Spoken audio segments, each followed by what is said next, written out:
नमस्कार मित्रांनो, MPSC simplified या आपल्या यूट्यूब चॅनलवर आपल्या सर्वांचं पुन्हा एकदा स्वागत आहे. आमच्या चॅनलवर अभ्यासाबाबतचे सर्व टॉपिक सोप्या आणि स्पष्ट पद्धतीने समजावले जातात. आजच्या व्हिडिओमध्ये आपण सत्यशोधक समाज हा टॉपिक समजून घेणार आहोत, जो तुम्हाला तुमच्या अभ्यासात नक्कीच उपयोगी ठरेल. त्यामुळे व्हिडिओ शेवटपर्यंत नक्की बघा. सुरू करण्याआधी जर तुम्ही आपल्या चॅनलवर नवीन असाल किंवा अजूनही तुम्ही आपल्या चॅनलला सबस्क्राईब केलं नसेल तर कृपया आत्ताच सबस्क्राईब करा आणि बेल आयकॉनवर क्लिक करा, जेणेकरून तुम्हाला आमचे असेच नवनवीन अभ्यासविषयक व्हिडिओ लगेच मिळतील. चला तर मग सुरुवात करूया आपल्या आजच्या टॉपिकला. सत्यशोधक समाजाची स्थापना 24 सप्टेंबर 1873 रोजी पुणे येथे झाली. या समाजाची स्थापना महात्मा ज्योतिराव फुले यांनी केली. वेद हे मानवनिर्मित आहेत अशी महात्मा फुलेंची खात्री होती.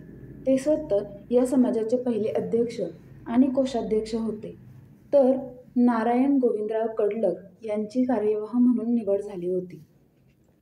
या समाजाचे सदस्यत्व प्राप्त करण्यासाठी खंडेराव या दैवतापुढे बेलपत्र उचलावे लागे आणि धार्मिक विधीवेळी मी मध्यस्थाची गरज घेणार नाही अशी शपथ घ्यावी लागे.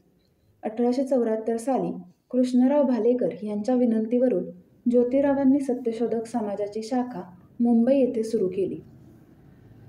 सत्यशोधक समाजातील पहिला विवाह 25 डिसेंबर 1873 रोजी सीताराम अल्लट यांचा राधाशी झाला, तर 7 मे 1874 रोजी सत्यशोधक समाजातील दुसरा विवाह ज्ञानोबा ससाणे यांचा झाला.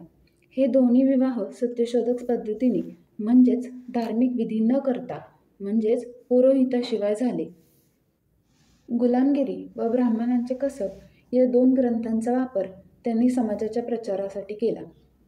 बडोदा वत्सल, राघव भूषण, आंबालहरी ही वृत्तपत्रे सत्यशोधक समाजाकडून चालवली गेली, तर भालेकर यांनी जानेवारी 1877 मध्ये सत्यशोधक चळवळीचे पहिले पत्र दीनबंधू सुरू केले, जे तेव्हाचे साप्ताहिक होते.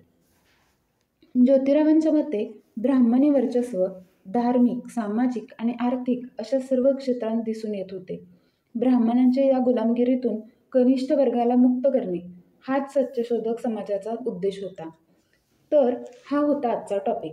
जर तुम्हाला हा व्हिडिओ उपयोगी वाटला असेल आणि आवडला असेल तर कृपया लाईक करा, कमेंट करा आणि नवीन व्हिडिओसाठी सबस्क्राईब करा. Thanks for watching. Bye. Stay tuned for next video.